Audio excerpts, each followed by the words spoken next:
Hello everyone, I am Yash Patel and welcome to my channel Django World. So in today's video, we are going to see that how we can secure our credentials in Django. Okay, so if you go to the settings.py here, so you can see we have this secret key. Okay, then we have the database credentials. So we want to hide those things from the main source code. So if anyone break through our website, they should not able to access this credentials. Okay, so let's secure them. And before starting with this video, I'll just quickly summarize what we have done in a previous video. So in the mains.py, in models.py, we have created the table to save our task. Okay, so if you haven't watched this, go and watch this video. All right, and now let's get started with the video. So before s- starting to secure the credentials, you need to create this .gitignore file. Okay, this is very important if you are publishing your code to GitHub. So how you can get this? So let me open up the browser. Here I can say .ignore for Django.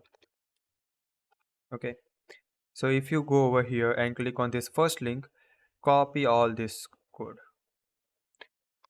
Okay, I'll just copy this and go to VS Code over here and paste it. Okay, so once this is done, save this one. Now here where the manage.py file is present, right click over there and create .env file. Okay, now this is going to have all your environment variable data. Okay, and also before writing all the secret values over here, we will install the packages. Okay, so here there are two packages. One is python.env and python environ. Okay, I'll just show you. So I'll say pip install python hyphen dot env space Django environ. Okay, I'll just say install. And yeah, it has installed the packages. Now let's go to settings.py file. Okay, from here we need to grab this variable. Just copy this, come over here, paste that, and copy this value. Okay, come over here and paste it. So you don't need to leave space over here, just write all these things together. Okay, you don't need to leave space. I'll just do control Z over here. Now we also need this debug. Okay, so I'll just go here and store this debug value too. Then let's go to database settings. Now over here, um let's copy this name variable. Okay, and here we will say database underscore name equals to our database name value. So here I'm just going to copy this, come over here, paste that one. Then we have database user, password, host, and port. Okay, so I'll say database underscore user equals to Postgres.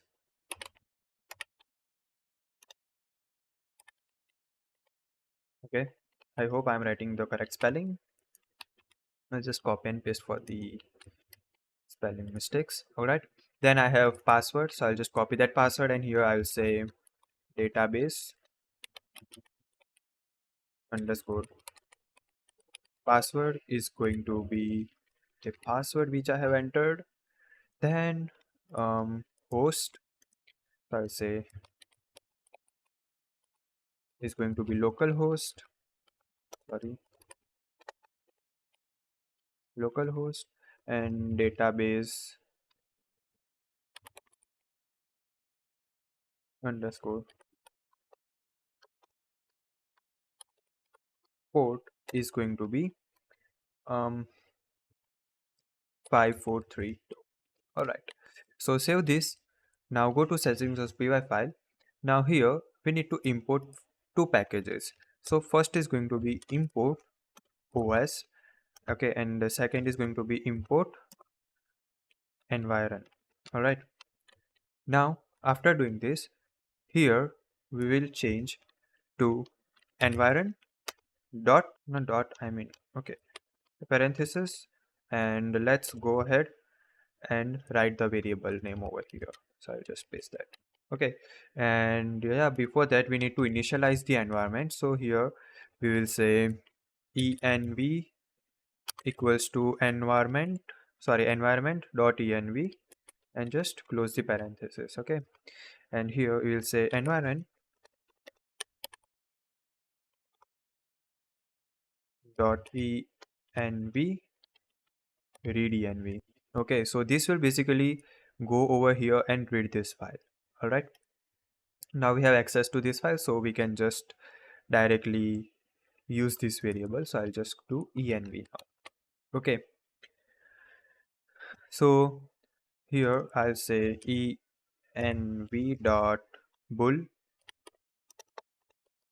Okay, so here if we have debug variable inside this file, then it will set the value true. If we don't have, then default will be false. Okay, now once this is done, let's go to the database settings.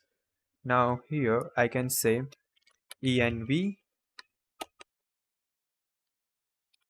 let's copy the variable and paste that.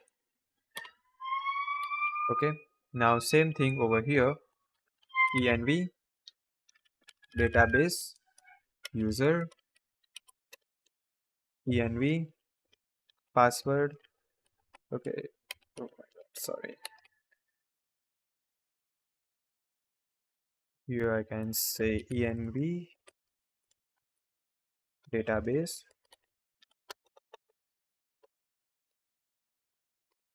underscore host, and here lastly it will be port. So env database port.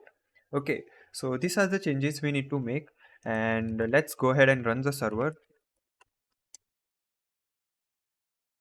Okay, so it is not running the server.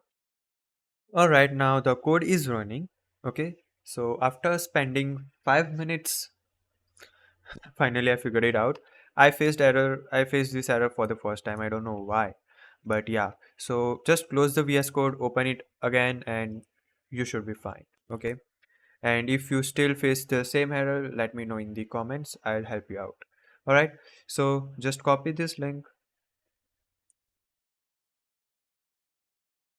from over here and paste that one. Our app should work just fine. Okay, so yeah, this is it for today's video, guys. If you like my video, please like, share, and subscribe to my channel, and I will see you next one. Thank you.